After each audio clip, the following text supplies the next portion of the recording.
The BMW 3 Series has always been the defining sports sedan of its category.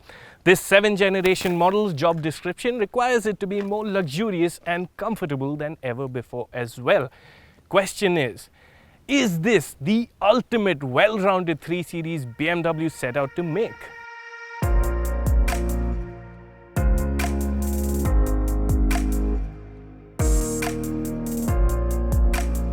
The latest BMW 3 Series has grown in size. It's a fairly substantial 76mm longer than the 6th gen model, though height is up by just 1mm. The wheelbase is longer too. In all, it's every bit the low-slung sedan like 3s before, though there's enough to tell you this is the latest in the family. Like all new BMWs, the grille is the focal point up front. It's the largest on the 3 Series yet, but doesn't look oversized or awkward. At least to my eyes. A detail BMW fans will note is that the kidney grille is now framed by a single chrome surround. The grille also serves as the car's breathing apparatus with louvers that open only when the engine needs cooling air. Also cool are the shapely full LED headlights and the T-shaped elements lower down. However, the bumper on this luxury line car is perhaps a bit too subtle for a 3 Series. The car's rear too is neat and tidy, but also a bit anonymous. Dual exhausts are standard, but perhaps you should consider the M Sport trim if visual drama is what you want. Like all 3 Series before, the new one too seats you low down and the driving position is really sporty. You also get a great view out, and what helps is that the dash cowl is nice and low. There's obviously a lot of new age BMW to the look of things inside, and there are quite a lot of nice touches as well. I really like the knurled controls here and even for the iDrive controller. But at the same time, there are certain bits that aren't quite up there with the pricier BMWs. The gear lever, for instance, doesn't look all that special, and I also find the plastics in the region of the iDrive controller and the power window switches a bit ordinary. There are other quirks as well in the cabin. The biggest point of contention is the layout of the all-digital instrument cluster. Sure, the screen is high-res and gives prime real estate to the map, but the angular speedometer and counterclockwise tachometer at the other side are just not easy enough to read on the go.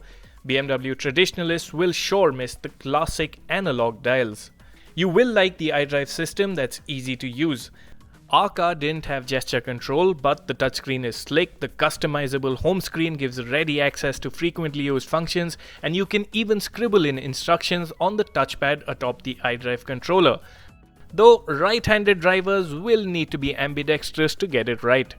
There's also BMW's latest voice-activated personal assistant.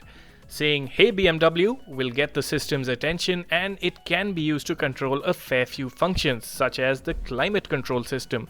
Okay, BMW. Hello, what can I help you with? I'm feeling hot. Oh, I am lowering the temperature, so it will be more comfortable shortly. However, it does get tripped on Indian names and accents every now and then. Talking features, the 3 Series does get plenty as standard, but there are differences between the trims.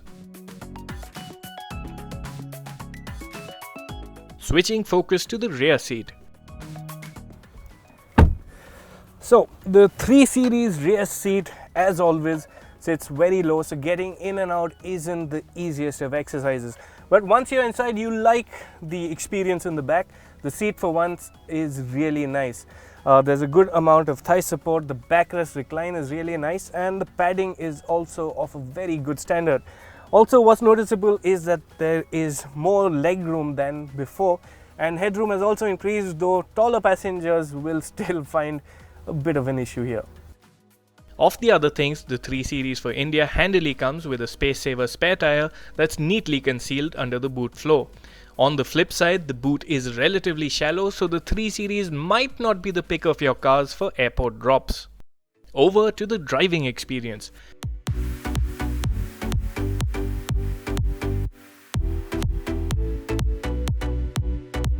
The 3 Series has been launched in India in 330i petrol and 320d diesel forms, and it's the latter we have with us today. The 320D's 2-litre diesel engine and its 190 HP and 400 Nm figures might sound all too familiar, but it's actually not the same unit that powered the last 3 series. Twin sequential turbos replace the single twin-scroll turbo, and you can feel the difference from behind the wheel. The engine is slightly different in character. You get readier access to power at low speeds, and it does make it friendlier to live with. But when you press down harder on the throttle, you'll be quite surprised by the amount of poke this relatively humble 2-litre diesel engine delivers. The improved performance reflects in flat-out acceleration times as well. According to BMW's official figures, the new 320D betters the last-gen model's 0 to 100 kph time by 4/10 with a time of 6.8 seconds. Sure, the timings are for launch control equipped versions, but either way, it's an amazing figure for a diesel luxury sedan. And it's not only faster but quieter too. An area where the 3 Series has improved is refinement. You hear less of the world outside, and particularly less from the engine bay. In fact, up to about 2,500 RPM or so, it's nice and quiet, and that's something anyone familiar with the older version of BMW's 2-litre diesel engine will note. The last 2,500 RPM, that's 2,500 to 5,000 RPM, the engine does get noisier, but where the old one sounded buzzy, this one sounds busy, and that's a small but pretty crucial difference.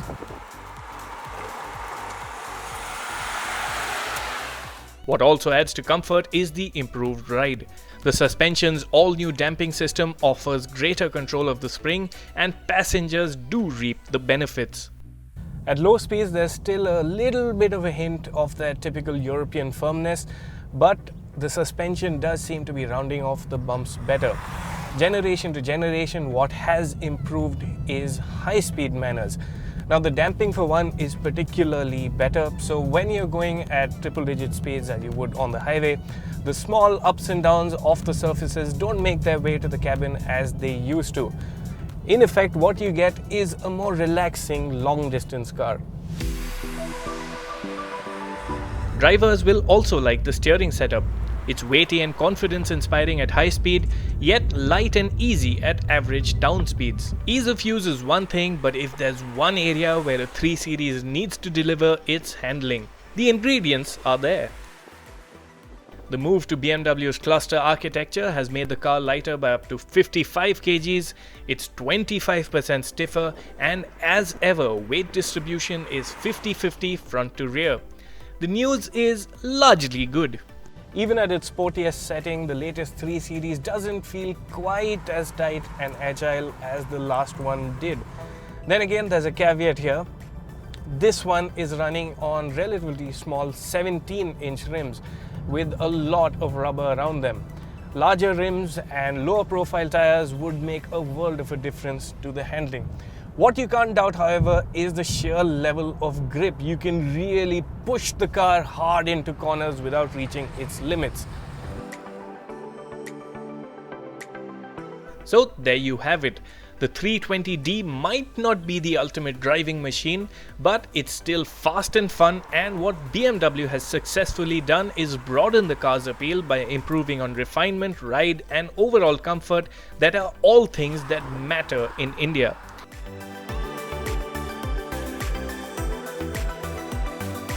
In all, you get a more rounded and wholesome package, and I don't see too many people having a problem with that.